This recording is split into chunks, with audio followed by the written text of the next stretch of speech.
चलिए जी, इस जैसा ही तरीकाकार आगे कंटिन्यू करते हैं। वैसे तो इसके दो तीन फेज हैं इसके पढ़ने के, कि एक तो हमने सीखा कि इसमें तीन टाइप के बिजनेस इस चैप्टर के अंदर डिस्कस किए हुए। मेन तो मैन्युफैक्चरिंग ही है, इसके अंदर material, direct indirect, labour, direct indirect और अदर एक्सपेंस। अब हम करते हैं मैन्युफैक्चरिंग अकाउंट। मैन्युफैक्चरिंग अकाउंट का मतलब है सारा मैन्युफैक्चरिंग का रिकॉर्ड। तो क्या क्या चीजें हमसे पूछी जा सकती हैं।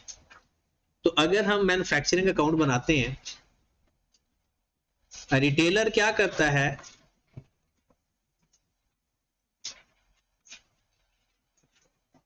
वो चीज जो परचेज करता है ना, और जो मैन्युफैक्चरर है वो क्या कर रहा है, वो प्रोड्यूस कर रहा है। इसकी जो परचेज है और इसकी जो प्रोड्यूस है वो एक ही बात है। मतलब जो रिटेलर है वो चीज जो खरीद कर आएगा वो बनी बनाई होगी, उसके ऊपर जितनी कीमत लगी है वो उसकी परचेज प्राइस है।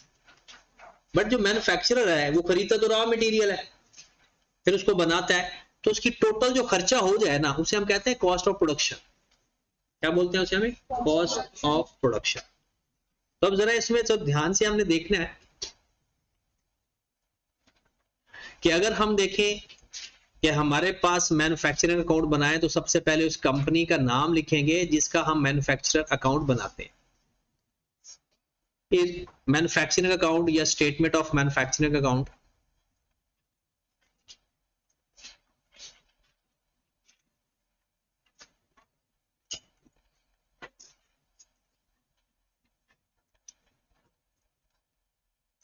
ये क्या होता है? एज एट होता है या फॉर द ईयर होता है? फॉर द ईयर होता है। जिस साल का भी आप बना रहे हो फॉर द ईयर होता है, पूरे साल का। 2024 ठीक कर ले। हाँ जी, सबसे पहले आप बताएं, क्योंकि अगर आपका मैन्युफैक्चरिंग का बिजनेस है तो जहरी सी बात है आपके पास कोई रॉ मटेरियल है, क्या वो सारा ही इस्तेमाल हो जाता होगा साल के एंड में, या ऐसा पॉसिबल है कि आपका रॉ मटेरियल भी कुछ बच जाए साल के एंड पे? बच सकता है। जो पिछले साल का रॉ मटेरियल बचा पड़ा होगा वो इस साल के लिए क्या कहलाएगा? Opening raw material. फिर हम इस साल कुछ रॉ मटेरियल खरीदेंगे, क्या वो सारा इस्तेमाल हो जाएगा? उससे भी बच सकता है, क्लोजिंग रॉ मटेरियल होगा। तो हुआ क्या कि आपके पास जो ओपनिंग रॉ मटेरियल है, पहले तो आप वो क्वेश्चन में से अगर है तो निकालोगे, क्या गिवन होगा? ओपनिंग रॉ मटेरियल जितना भी गिवन होगा वो आप यहां पर लिख लोगे, फिर इसमें प्लस कर दोगे परचेज। किस चीज की परचेज? रॉ मटेरियल की। कि रॉ मटेरियल आपने खरीदा कितना। इस दोनों को अगर मैं प्लस करूं, पता है क्या आंसर आएगा? Raw material available for production. देखो ना, ये तो बात लिखने की जरूरत नहीं है, ऐसे हमारा फॉर्मेट बड़ा हो जाएगा। ओपनिंग का रॉ मटेरियल पहले से पड़ा हुआ है, कुछ और भी खरीद लिया, तो ये सारा रॉ मटेरियल क्या है? अवेलेबल फॉर प्रोडक्शन, कि आप इसमें से प्रोड्यूस कर लो। इसमें प्लस कैरेज इन भी प्लस इधर ही कर देते होते हैं। रॉ मटेरियल को लाने का खर्चा वो भी रॉ मटेरियल की परचेज प्राइस में ही ऐड कर देते हैं, माइनस क्लोजिंग रॉ मटेरियल।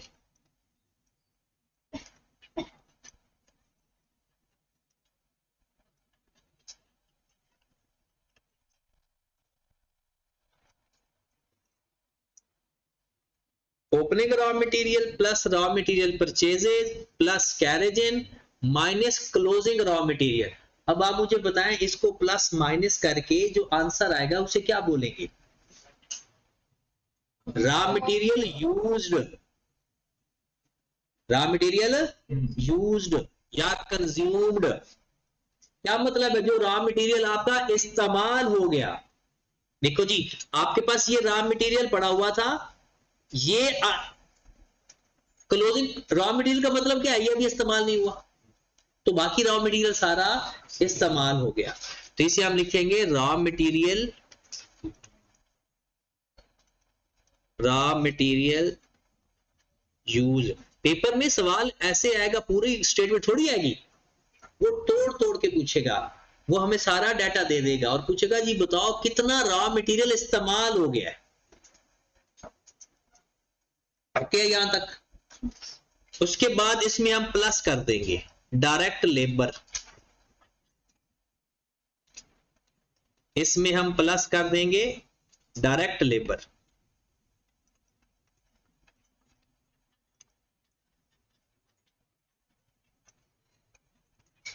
और डायरेक्ट एक्सपेंस। डायरेक्ट लेबर भी प्लस कर देंगे, डायरेक्ट एक्सपेंस भी प्लस कर देंगे, हमारे पास प्राइम कॉस्ट फाइंड हो जाएगी। हमारे पास प्राइम कॉस्ट फाइंड हो जाएगी। प्राइम कॉस्ट ऐसे ही फाइंड करते हैं ना, direct labour, direct material, direct expense. ये जो अमाउंट रेड कलर में लिखी है मैंने, ये हमारी डायरेक्ट लेबर है जो इस्तेमाल हुई है, डायरेक्ट लेबर जो इस्तेमाल हुई है, सॉरी लेबर, मटेरियल। मैं ना इसको देखने लगी हूं कि वो उधर ना कि मिस ना हो रहा हो। डायरेक्ट मटेरियल जो इस्तेमाल हुआ है, plus direct labour, plus direct expense. ठीक होगी बात? तो प्राइम कॉस्ट आ गई। अब प्राइम कॉस्ट में क्या प्लस करते हैं? अदर मैन्युफैक्चरिंग एक्सपेंस, अदर, तो वो कर लो ऐड।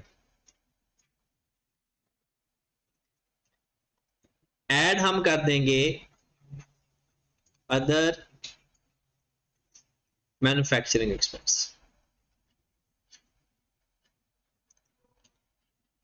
वो कौन कौन से हो सकते हैं?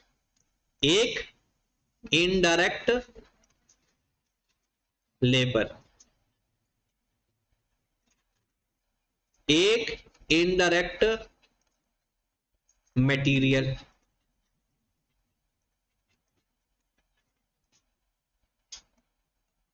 एक डेप्रिसिएशन ऑफ फैक्ट्री बिल्डिंग,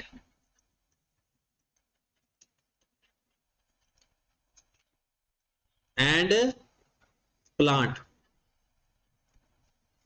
मतलब डेप्रिसिएशन जो फैक्ट्री के अंदर जो कुछ भी है, अगर वो डेप्रिशिएट हो रहा है, वो मैन्युफैक्चरिंग ओवरहेड के अंदर आएगा। फैक्ट्री में हर चीज जो डेप्रिशिएट होगी उसकी डेप्रिसिएशन किस में आएगी?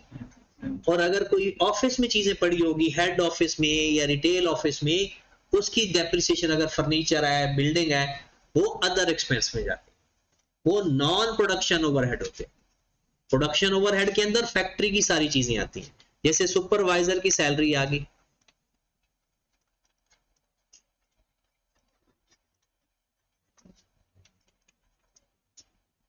जैसे कोई और अदर, किस नाम से? प्रोडक्शन के नाम से, फैक्ट्री के नाम से, या मैन्युफैक्चरिंग के नाम से कोई खर्चा बताया हो जो ऊपर कवर ना हो रहा हो, वो भी मैन्युफैक्चरिंग ओवरहेड के अंदर आएगा। तो ये तो मैन्युफैक्चरिंग एक्सपेंस जी।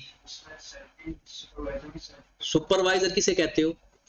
जो लेबर को सुपरवाइज कर रहा है, जो सेल्स स्टाफ का सुपरवाइजर नहीं, जो फैक्ट्री की लेबर को सुपरवाइज कर रहा है, फॉरमैन जिसे कहते हैं। हाँ जी, इस सबको प्लस कर देंगे प्राइम कॉस्ट के अंदर, तो पता है क्या चीज आएगी?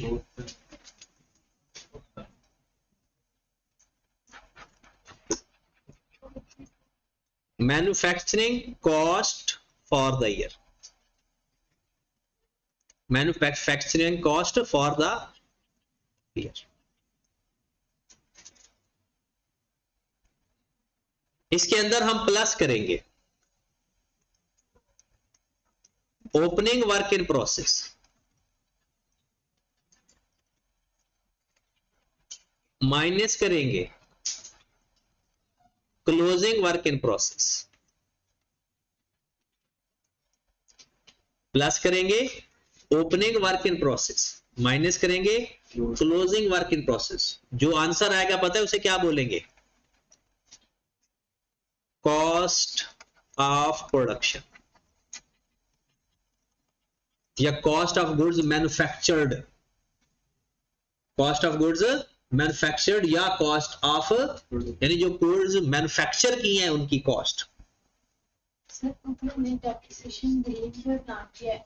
जी, वो फैक्ट्री की बिल्डिंग है, फैक्ट्री के प्लांट है, ऑफिस के नहीं। ऑफिस की कोई चीज, ऑफिस का कोई एक्सपेंस मैन्युफैक्चरिंग के अंदर नहीं आएगा। जहां मैन्युफैक्चरिंग हो रही है वहां के खर्चे ऐड करो। किसको? वो नॉन करंट एसेट तो है, वो तो है। दो बार इसे ऐड करेंगे। दो बार क्यों ऐड करेंगे? नहीं नहीं, उसकी सिर्फ डेप्रिसिएशन ले रहे हैं, ऐसे तो नहीं ले रहे पूरा। डेप्रिसिएशन ले रहे हैं, फिर हम नेक्स्ट से डेप्रिसिएशन एज एन एक्सपेंस नहीं, वो इधर ऐड होगी तो बस खत्म। वो जो अगर एक्सपेंस लिखते हैं ना वो नॉन प्रोडक्शन होते हैं सारे। वो जो वहां पर आप लिखते हो ना फाइव रेंट सैलरी, वो सारे कौन से होते हैं? वो नॉन प्रोडक्शन ओवरहेड होते हैं सारे। वो ऑफिस की सैलरी होती है, उनके रेंट होते हैं, वो सारा वो खर्चे होते हैं। ये जो सारे खर्चे वो किस में ऐड कर देते हो? प्रोडक्शन की कॉस्ट के अंदर ही ऐड कर देते हो। वो भी वो फिर किस के नाम से आ रहे होते हैं? इन्वेंट्री की कॉस्ट के अंदर ऐड होके आ रहे होते हैं। कॉस्ट ऑफ प्रोडक्शन या कॉस्ट ऑफ गुड्स मैन्युफैक्चर्ड, जहां तक ओके है। उसके बाद अगर मैं आपसे कहूं कि मुझे कॉस्ट ऑफ सेल फाइंड करके दे, कॉस्ट ऑफ सेल का फार्मूला आता है आप लोगों को? Opening stock plus purchases minus closing stock. याद है ये बात? ओपनिंग स्टॉक, तो मैं कॉस्ट ऑफ सेल वैसे तो इसके अंदर ही प्लस हो सकती है, मैं आपको अलग से फाइंड करवा देता हूं। कॉस्ट ऑफ सेल फाइंड करवाने जा रहे हैं मैन्युफैक्चरर की, cost of sales. Opening finished goods, इसको ओपनिंग स्टॉक क्या होगा? Opening finished goods plus purchases करूं या कॉस्ट ऑफ प्रोडक्शन करूं? ये तो परचेज करता ही नहीं है, ये तो प्रोड्यूस करता है। ये वाली कॉस्ट ऑफ प्रोडक्शन माइनस करूंगा क्लोजिंग फिनिश्ड गुड्स।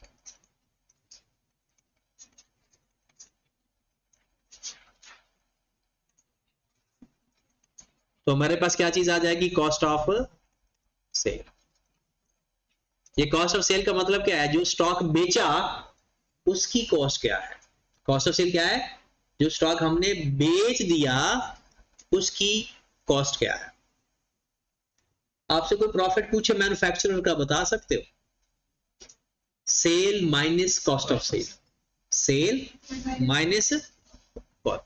तो अगर कभी जिंदगी में आपको मैन्युफैक्चरर का प्रॉफिट स्टेटमेंट बनानी पड़ जाए तो सेल तो वैसे ही लिखेंगे जो नॉर्मल सेल्स है, माइनस पहले आपको ये सारा करना पड़ेगा यहां तक, फिर आपका ये फॉर्मेट बनेगा कॉस्ट ऑफ सेल का। तो सेल में से कॉस्ट ऑफ सेल माइनस करोगे तो क्या फाइंड होगा? Gross profit. फिर उसमें से नॉन प्रोडक्शन ओवरहेड माइनस कर दोगे तो आ जाएगा नेट प्रॉफिट। तो मैन्युफैक्चरर का इस तरह से आपका एसओसीआई या एसओएफपी, एसओएफपी तो सेम बनता है। एसओएफपी सिर्फ एसओएफपी के अंदर एक चेंजिंग है, वो कौन सी वाला? जब आप लोग स्टॉक लिखते हो ना तो मैन्युफैक्चरर के 3 स्टॉक लिखे जाते हैं, एक रॉ मटेरियल का क्लोजिंग, एक वर्क इन प्रोसेस का क्लोजिंग और एक, वो तीनों को प्लस करके क्लोजिंग स्टॉक समझा जाता है। ओपनिंग स्टॉक भी तीनों को प्लस करके और क्लोजिंग स्टॉक। चले जनाब, अब इसको अगर हम देखना चाहें कि अगर इसकी प्रॉफिट स्टेटमेंट बनाना है तो सेल्स या रेवेन्यू सवाल के अंदर गिवन होगा, आप लेस क्या करोगे? Cost of sale. चाहे तो कॉस्ट ऑफ सेल अलग से फाइंड करके आकर माइनस कर दो या इसके अंदर ही सारा फॉर्मेट लिख दो। तो क्या हमारे पास आ जाएगा ग्रॉस, और इसमें लेस क्या कर देंगे? अब नॉन प्रोडक्शन ओवरहेड और सेलिंग, एडमिन, डिस्ट्रीब्यूशन, वो सारे खर्चे माइनस कर दोगे तो आपके पास आ जाएगा नेट प्रॉफिट।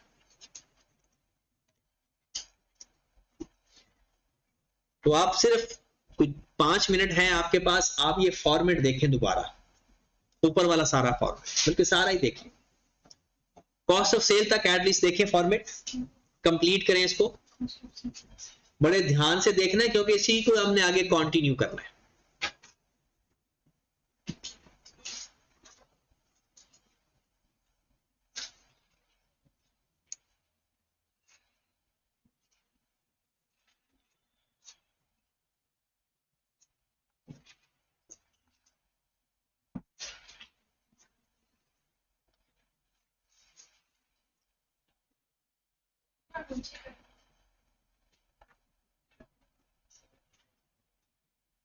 ये सेल वाला चाहिए?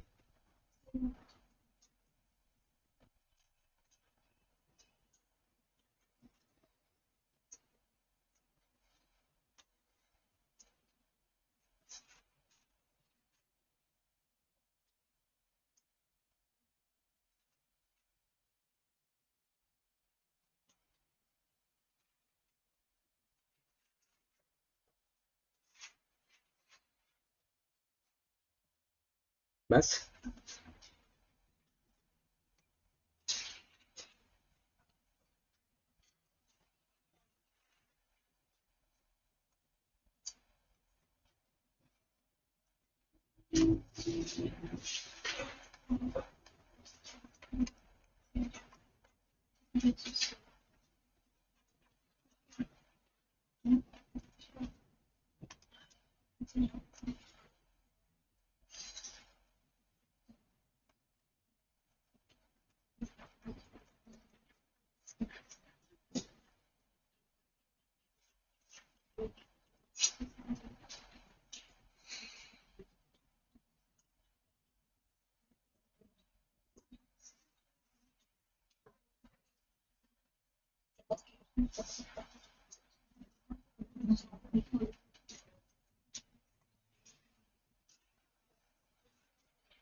हाँ जी, हो गया रिवाइज।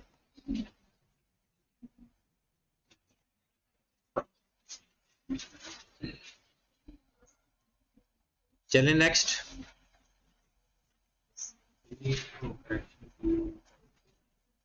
कर लो करेक्शन, मैंने क्या किया, कलर चेंज किया बस, पहले जिस कलर में था मैंने सिर्फ कलर चेंज किया, आपके पास दूसरा कलर है तो आप भी कर लो। हाँ जी,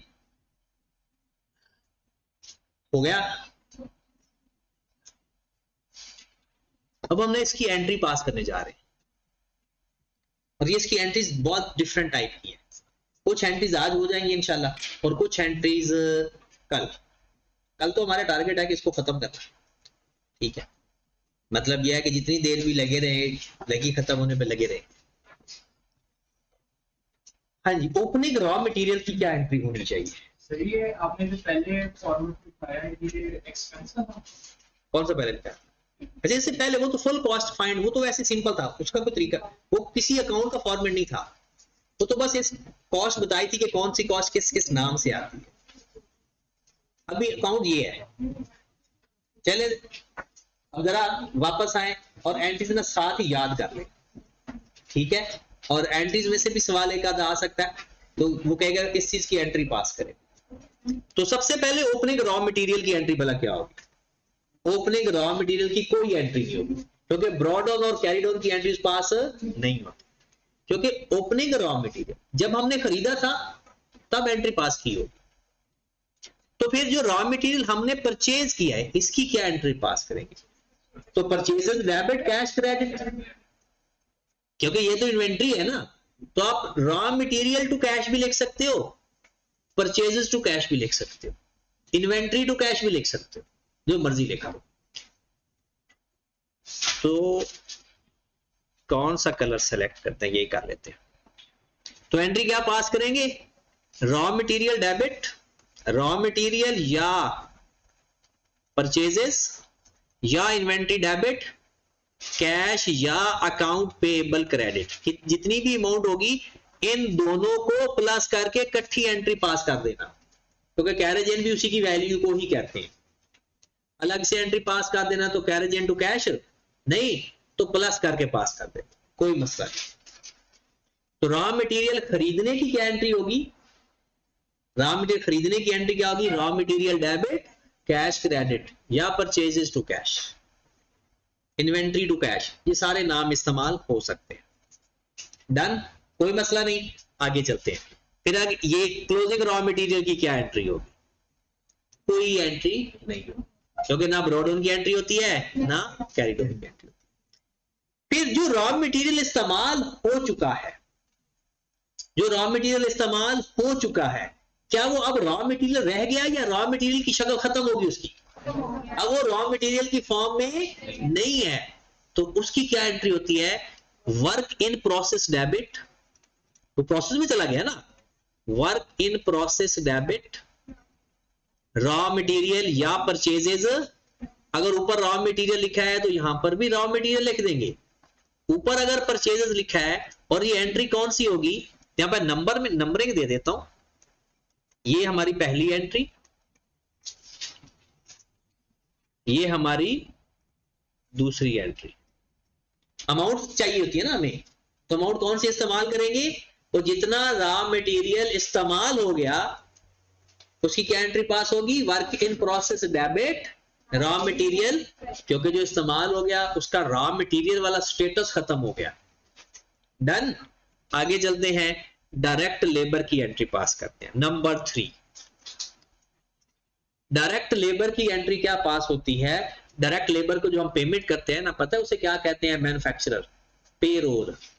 क्या बोलते हैं? पेरोल या वेजेस, पेरोल या वेजेस। तो आप भी पेरोल या वेजेस इस्तेमाल नाम करना, बजाय इसके कि ये लेबर।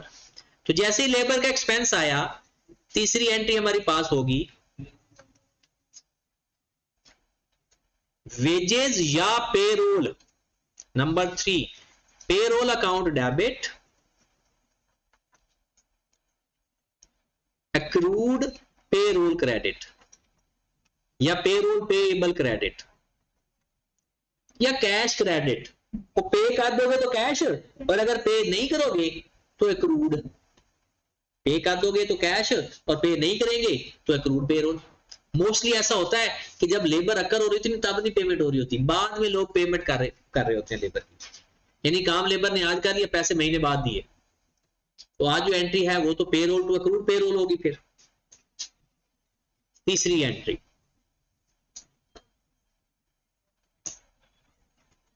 तीसरी एंट्री की फिर 3 एक और एंट्री पास होगी, लेबर की 2 एंट्रीज पास होगी इसी अमाउंट से। Work in process debit, payroll credit, work in process debit, payroll credit. क्या ये एंट्री आपने मटेरियल की भी पास की है? मटेरियल की भी तो पास किया है, work in process to raw material. तो जितनी लेबर का खर्चा आएगा, जितना जिसका भी खर्चा आएगा, ऐड किस में जाकर होता जाएगा? वर्क इन प्रोसेस के अंदर। तो लेबर किसके ऊपर काम कर रही है? मटेरियल के ऊपर। काम इन प्रोसेस है ना, तो जितना इन प्रोसेस काम होगा वो किस में ऐड होता जाएगा? वर्क इन प्रोसेस के अंदर। तो पहले लेबर की एंट्री पेरोल या वेजेस टू एक्रूड या कैश, और फिर work in process to payroll. Number 4 किसकी एंट्री है? डायरेक्ट एक्सपेंस की। डायरेक्ट एक्सपेंस टू कैश,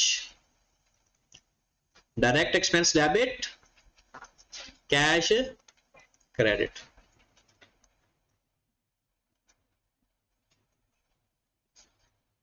फिर साथ ही इसकी एक और एंट्री पास होगी, work in process to direct expense, same amount से, और जितना भी खर्चा है किस में ऐड कर देंगे? वर्क इन प्रोसेस के अंदर। पहले मटेरियल खरीदा, उसकी एंट्री क्या पास की? Raw material to cash. फिर हमने रॉ मटेरियल जो इस्तेमाल हो गया उसकी एंट्री क्या पास की? Work in process to raw material. फिर लेबर की एंट्री पेरोल टू कैश या क्रूड पेरोल, और work in process to payroll. फिर डायरेक्ट एक्सपेंस की एंट्री क्या पास होगी? डायरेक्ट एक्सपेंस टू कैश, और फिर वर्क इन प्रोसेस टू। हम कहां तक पहुंच जाए? प्राइम कॉस्ट तक। प्राइम कॉस्ट की क्या एंट्री होगी? प्राइम कॉस्ट की कोई एंट्री नहीं होती, और जिसकी कोई एंट्री नहीं होती ना, मैं उसको ब्लैक कलर में लिख दिया, ये ब्लैक लिस्ट कर दी है, क्योंकि इसकी एंट्री इनके अंदर मौजूद है। Raw material, material, labour, overhead, sorry direct expense, इनको ही प्लस करके तो डायरेक्ट एक्सपेंस आता है, प्राइम कॉस्ट आती है। और प्राइम कॉस्ट की तो एंट्रीज हम पास कर चुके हैं, मटेरियल की हो गई, लेबर की होगी, डायरेक्ट एक्सपेंस की होगी। अब आ जाते हैं नेक्स्ट, मैन्युफैक्चरिंग ओवरहेड। इसकी एंट्रीज एक शॉर्टकट भी है और एक बगैर शॉर्टकट के भी। ये दरमियान में कॉस्ट ऑफ सेल को हमने ऐसे घुसेड़ दिया, उससे हम बाहर निकलते हैं, मैं बाहर ही निकल जाता हूं, यहां पर आ जाते हैं। मैन्युफैक्चरिंग एक्सपेंस की जो एंट्रीज हैं वो कैसे पास करें? कोई भी मैन्युफैक्चरिंग ओवरहेड है ना, ओवरहेड्स, ओवरहेड्स होता है मटेरियल और लेबर जो ना हो। मैं आपको दो तरह से एंट्री सिखाता हूं, एक उसकी इनडायरेक्ट मटेरियल और इनडायरेक्ट लेबर की अलग अलग एंट्री पास कर दो, और एक इकट्ठी एंट्री पास कर दो, ये आपकी अपनी मर्जी। अगर हम आई कैप के स्ट्रक्चर के हिसाब से देखें तो पहले वो एंट्री पास करेगा इनडायरेक्ट मटेरियल के खरीदने की, indirect material debit, cash credit. ये क्या है एंट्री?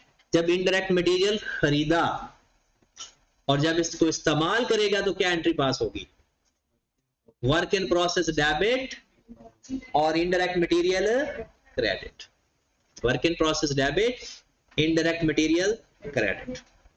लेकिन वो ऐसे नहीं होता इसमें, क्योंकि ये किसका हिस्सा बनता है जाकर? मैन्युफैक्चरिंग ओवरहेड का। किसका हिस्सा बनता है? तो इसका एक तो आप ऐसे एंट्री पास कर लो, work in process to indirect material. मैं बाद में इसकी एंट्री चेंज कर दूंगा, एक एंट्री पहले सिखाने लगा हूं। बिल्कुल ऐसे ही फिर इनडायरेक्ट लेबर की, पहले इनडायरेक्ट लेबर टू कैश, और फिर इनडायरेक्ट लेबर को पेरोल भी लिख सकता है वो, और फिर work in process debit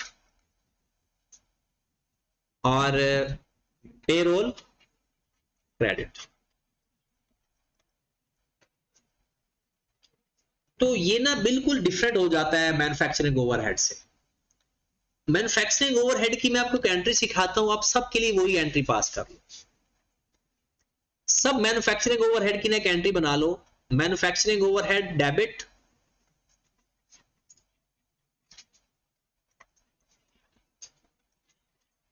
credit किसे करो? जितना इनडायरेक्ट मटेरियल है उसकी अमाउंट, फिर जितना इनडायरेक्ट लेबर है उसकी अमाउंट, जितना फैक्ट्री का रेंट है उसकी अमाउंट, जितनी डेप्रिसिएशन है उसकी अमाउंट, और कोई अदर है उसकी अमाउंट। ये सारा प्लस करके ना ऊपर डेबिट लिखो। मैन्युफैक्चरिंग ओवरहेड डेबिट करो और उसकी जितनी लिस्ट है उसमें जो जो एक्सपेंस गिवन है, indirect material, indirect labour, rent, depreciation, जो जो भी है वो क्रेडिट लिखकर उसको प्लस करके लिखा।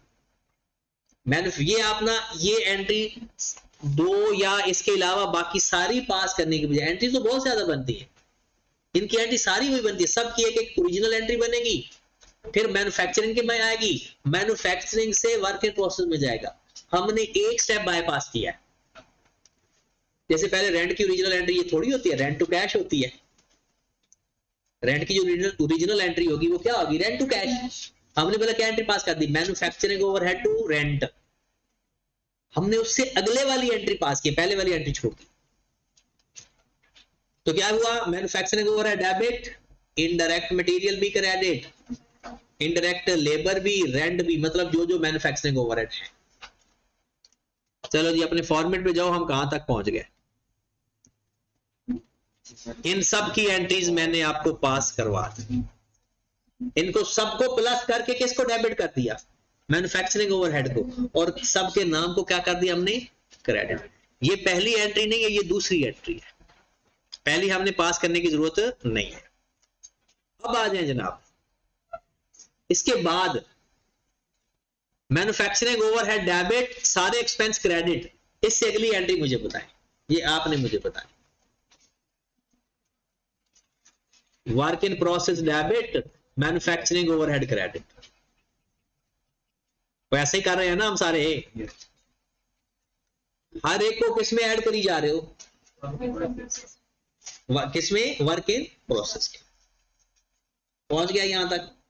अब एक दफा दोबारा वापस नजर दौड़ाओ, मटेरियल खरीदने की entry, raw material to cash, उसके इस्तेमाल की entry, work in process to raw material, labour की एंट्री, पेरोल टू कैश या पेरोल टू अक्रूड पेरोल, और फिर दूसरी एंट्री उसकी work in process to payroll, direct expense to cash, फिर work in process to direct expense, फिर manufacturing overhead की entry, manufacturing overhead debit, सारे जो चीजें ऐड होनी है क्रेडिट, और इसकी अगली entry work in process debit और मैन्युफैक्चरिंग ओवरहेड।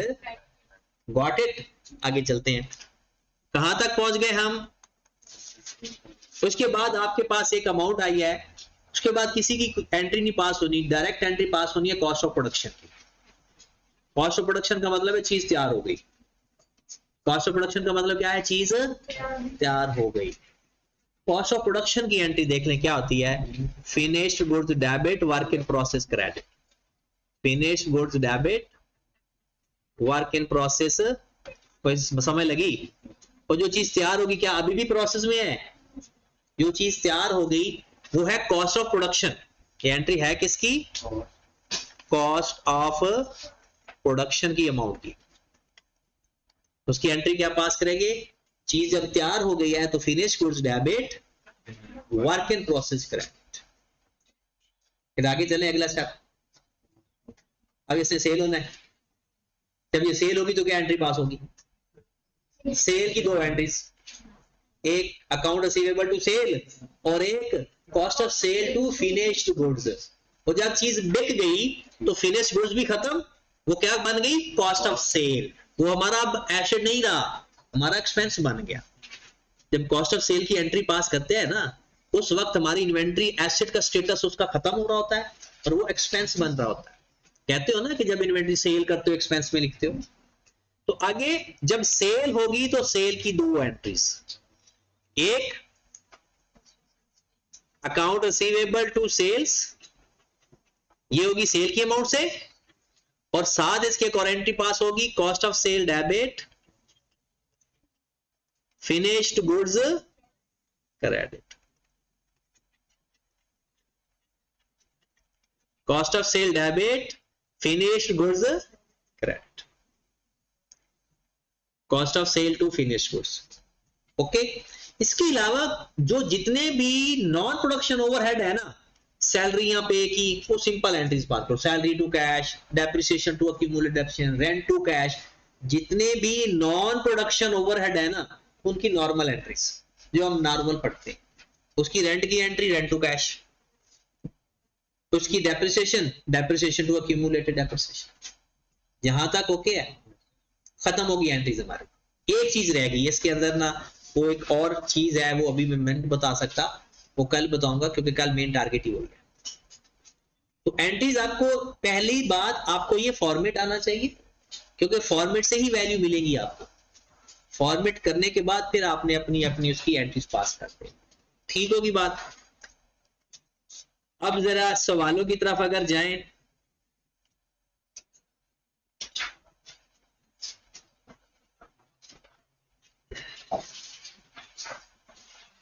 इसके अंदर कुछ चीजें आपको अजीब अजीब नाम से मिलेंगी, उसके बारे में परेशान नहीं होना।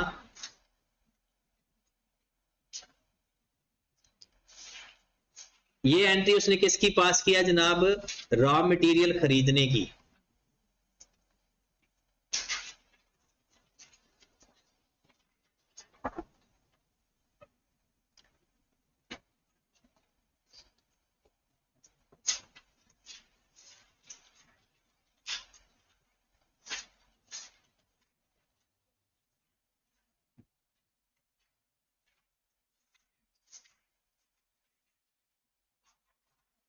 जी, कहता है रॉ मटेरियल खरीदने की एंट्री उसने क्या पास की, raw material debit, account payable या कैश क्रेडिट, ये होगी ओके वेरीफाई। अगली entry, payment of salaries and wages, payroll expense या लेबर डेबिट कैश क्रेडिट। उसने इकट्ठी एंट्रीज नहीं पास की, अलग अलग की है। उसके बाद recognition of production overhead, production overhead to cash, ये उसने वो सारी एंट्री पास कर दी। मैन्युफैक्चरिंग ओवरहेड डेबिट, तो जिसको हमने किया ना बारी बारी सारे एक्सपेंस, उसने उसको इकट्ठा करके लिख दिया। Production overhead to, non production overhead को तो हम अभी देख ही नहीं रहे, नॉन प्रोडक्शन ओवरहेड को अभी हम नहीं देख रहे। उसके बाद है डेप्रिसिएशन की रिकॉर्डिंग वो कर रहा है। अब आ जाए यहां पर आगे, रिक्लासिफिकेशन। रिक्लासिफिकेशन का मतलब क्या है कि वो कहता है जी लेबर को operating expense debit, production overhead debit, payroll expense credit. अब आपको ये समझने में थोड़ा सा इशू आएगा, क्यों? ये जो उसने प्रोडक्शन ओवरहेड का नाम लिखा है ना, ऑपरेटिंग एक्सपेंस, ये है वो वाली लेबर जो नॉन प्रोडक्ट, उसने कंपाउंड एंट्री पास की है। मैं उसकी एंट्री आपको पास करवा के बताता हूं। उसने एक एंट्री पास की जनाब, सिंपल जो लेबर है ना जिसको हम सैलरी पे कर रहे हैं, उसकी एंट्री क्या पास करेंगे, तो उसने ये जो ऑपरेटिंग एक्सपेंस लिखा हुआ है ना, ये वो एंट्री है। आपको पता है हम ग्रॉस प्रॉफिट के बाद एक हेडिंग देते हैं लेस अदर एक्सपेंस, उससे एक और नाम भी है ऑपरेटिंग एक्सपेंस। तो इसको तो निकाल दें हम, क्योंकि इसकी हम अलग से एंट्री पास करेंगे। ये है इनडायरेक्ट लेबर की, इनडायरेक्ट लेबर की एंट्री हमने क्या पास की है पता है, इनडायरेक्ट लेबर की, manufacturing overhead debit, indirect labour credit, क्या एंट्री पास की है, उसको इनडायरेक्ट लेबर को मैं प्रोडक्शन ओवरहेड के अंदर ऐड किया है। तो ये वही लिखा हुआ है, production overhead debit, payroll expense credit. Issue of indirect material, production overhead to indirect material. ये प्रोडक्शन ओवरहेड मतलब manufacturing overhead, production overhead to, मैंने कहा था ना कुछ इसकी अलग एंट्रीज भी होती है, हमने इकट्ठी एंट्री पास की है। Issue of direct material, work in process to raw material, हमने जिस सीक्वेंस में एंट्रीज पास की है ना, उसने सीक्वेंस चेंज किया हुआ है। उसने पहले सारी रॉ मटेरियल खरीदने की, लेबर की अक्कर होने की, नॉन प्रोडक्शन, वो एंट्रीज पास की।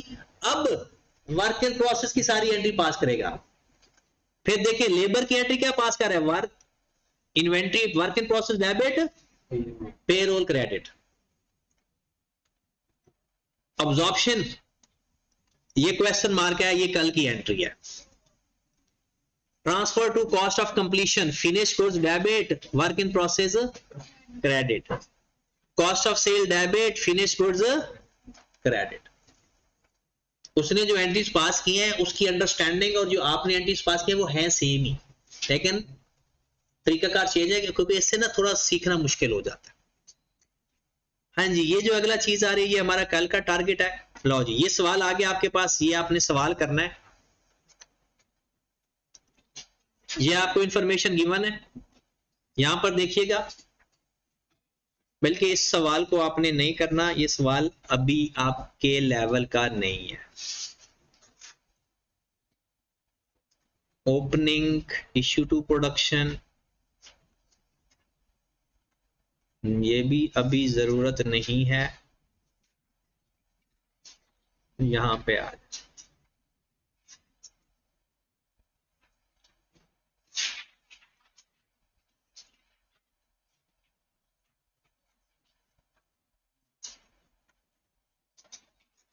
ये सवाल आप कर सकते हो। एग्जांपल नंबर 4, ये है आपके पास opening raw material, opening work in process, opening finish goods. Okay, कहाँ कहाँ इस्तेमाल होता है पता है? दिमाग में आप वो सारा फॉर्मेट लेकर आना है। Opening raw material, opening work in process, पता कैसे चले ये ओपनिंग है? 1 जनवरी 2018। रॉ मटेरियल खरीदा, पता है कहाँ लिखना है? ये बिल्कुल एसओसीआई और एसओएफपीएफ पे चले जाओ, उसके ऊपर। सेल्स पता है, sale minus cost of sale करना है। डायरेक्ट लेबर कहां लिखनी है? रेंट। अब ये रेंट अगर आपको नहीं पता तो या तो आप इसको अदर एक्सपेंस में ले जाओ या इसको मैन्युफैक्चरिंग ओवरहेड में ले जाओ। बिल, ऑफिस सैलरीज, ये बताओ किस में जाएगी? मैन्युफैक्चरिंग ओवरहेड में जाएंगी या ऑपरेटिंग एक्सपेंस में जाएंगी? ये हमारे ऑपरेटिंग एक्सपेंसेस हैं। डेप्रिसिएशन ऑफिस की और फैक्ट्री की। ऑफिस की फैक्ट्री, जो ऑफिस की डेप्रिसिएशन है वो जाएगी ऑपरेटिंग एक्सपेंस में, और जो फैक्ट्री की है वो जाएगी मैन्युफैक्चरिंग ओवरहेड के अंदर। फिर क्लोजिंग इन्वेंटरीज, एडवर्टाइजमेंट एक्सपेंस दे दिए, ये हमेशा ऑपरेटिंग होते हैं। Opening, closing raw material, closing work in process, और यहां पर उसने लिख दिया rent and electricity are apportioned 70% factory, 30%। तो पता है क्या करोगे इसका? 70% मैन्युफैक्चरिंग ओवरहेड के अंदर और 30% कहता है एक तो आप मैन्युफैक्चरिंग अकाउंट बना दो और स्टेटमेंट ऑफ कंप्रिहेंसिव इनकम भी बना के। मैन्युफैक्चरिंग अकाउंट में क्या आएगा? पहले opening raw material plus raw material purchase minus closing raw material. फिर हमारे पास आ जाएगा add direct labour, direct expenses के अंदर नहीं है, प्राइम कॉस्ट आ गई। फिर उसके अंदर मैन्युफैक्चरिंग ओवरहेड ऐड कर देंगे, तो क्या आ जाएगा? वही फॉर्मेट सारा आप लिखोगे एज इट इज, उसके अंदर वैल्यू पुट करोगे।